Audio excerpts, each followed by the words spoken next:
Helping verbs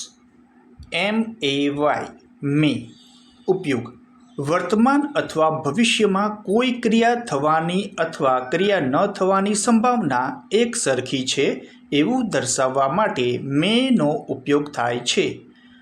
કદાચ કરીશ, કદાચ કરશે, કદાચ કરશો. કદાચ નહીં કરું, કદાચ નહીં કરે, કદાચ નહીં કરો. Positive structure subject plus may plus present form of verb means verb 1 plus object. Negative structure subject plus may plus not plus present form of verb means verb 1 plus object. Example: માતા કદાચ શાકભાજી ખરીદશે. Mother may buy vegetables. માતા કદાચ શાકભાજી નહીં ખરીદે. Mother may not buy vegetables.